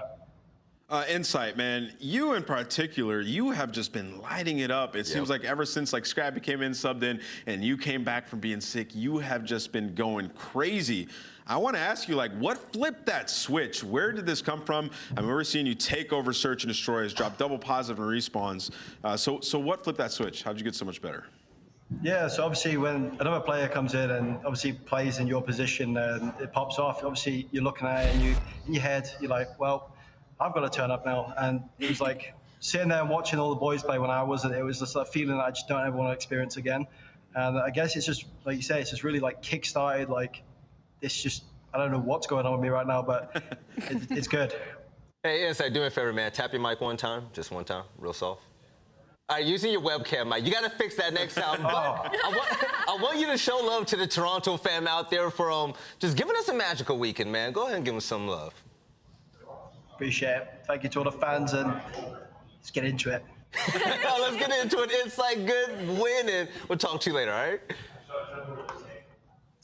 All right, well, there you go. Yeah, we got to make sure these players get their mics right coming into this. But, all right, that was the last series of the day. Allie, at the end of the day, Toronto Ultra still the Toronto Ultra we know, right? Yeah, thankfully. I mean, the composure for the later half of the series was incredible out of them, starting off with that 3-1 control. I just remember sitting there like, oh, CleanX got the big 2-piece. That's it. Everybody's flooded into the hill. That's the stack they needed, some momentum they needed. But it's about starting off hot for them now. I feel like they keep forcing these longer series. Even in the beginning of the game, it was they were 2-3-5. You know, they were nose-lowing people. And it's like they need to get themselves a little bit more quicker earlier in the series so they don't burn themselves out. Just getting those reps. You know? Yeah. You got it. You got it. Let's go ahead and take a look at the points so far to see what happened today, because remember, even though we are watching very fun games, they have to win these points to go to champs, man. And Toronto, they look a little bit more comfortable 150, but they're not fully safe yet. And what's crazy is, like, this is a Toronto team that's looks so good. We're talking about them in their run, their loser back run they had, how good everybody's playing, but they're still on the bubble. Yep. Like, if they have like a week or two of just bad games or something goes wrong, they might not make it into champs. So that is a massive victory versus a team that's in 7th in LAG. So that stings even that much more, man. I think it's just so crazy how London are still in 4th place at 150. That's stage 1, man. It's nuts. All right. So, also the game field tactical play. Boston, when they beat OpTic, they had a 2v4 and it was beautiful. Allie, you went crazy throughout that play. How do you feel about the boys in green? I mean, it was just insane. It was able to isolate the gunfights, right? And for me, it was really off of TJ getting that big 2 opening 2-piece. Like, when I saw Shotzzy there, P5, I was like, TJ's about to get terrible timing. And then this play right here out of Scump. We know Scump, that is the king, but Methodz is always on top wirehouse back here. Like, you have to, as a player, especially when you know bomb is planted inside of this site, planted for that side, like, you have to check top warehouse. It would have been a free kill if he had checked it. He didn't, but then it was the second play by Methodz, right? He gets that first kill. He rotates down to bottom warehouse because obviously, as you see, Prolute is looking top. He's looking for this player. He didn't make the read on the readjustment and obviously gets the final kill. Perfect read right there. By the way, shout out to Zenny for that, but also another shout out to Prolute, because you know what? We talk about Prolute, especially him being a sub in here, and I personally felt like he was probably going to win that 1v2. He was clutching it out. I mean, listen, in the search and destroys, he had some big wins. In the search and destroys. respawns, my man was getting slammed in the respawn. We're not talking about that, but you know what we will talk about right now, okay? We're going to see how Prolute's going to be at the next event. We're going to be going to New York. We're going to be going to Brooklyn, baby. You heard that right. I know Steady's happy, but also, if you're a challenger, get your tickets to go to the Helix Esports Challengers LAN. You heard that right. July 8th through the 10th. All of the challengers events that we've had this year have been banging, Allie. Like, honestly. They have been absolutely insane. So, again, make sure you show up for the Call of Duty Challengers. It is going to be huge. Boston holding this here. I've seen the venue. It looks incredible. It's going to be lit. And you got to prove yourselves, right? Of course. I don't think you're going to be able to get into roster media near champs at the end. Hey. But, you know, you never know. All right, and also, hey, buckle in, baby, because we have our last major of the year before champs. You don't want to miss out. It's going to be live at the Galen Center, baby, August 4th through 7th in Nameless. This is where all the excuses are gone. Players just have to really just show who they are. Listen, it's 8 teams, it's the big bucks, and you could have had the worst year ever, but if you win champs, that's all that matters. That's all that matters. All right, so I'm hoping Paris Legion makes it still. But ladies and gentlemen, that's it for the stream today. It's been a while since I've seen all of you, and even all of you at home, but we've had a really fun time. Shout out to all the teams that competed today. But tomorrow, you guys already know the deal. Same place, same time. We're gonna work on those delays. The server's gonna be good tomorrow, but also we're gonna have a day full of matches that you do not want to miss out on. Shout out to the winning teams, and also shout out to the winning teams that really made a statement today. And for all of that we've seen with Roster Mania, the storylines are still out there to be seen, right? Are these teams really going to progress? We don't know, but it's going to be a matter of time. We'll catch you guys tomorrow for some more CDL action. We love you, we respect women's rights, and we hope you have a good night. Take it easy.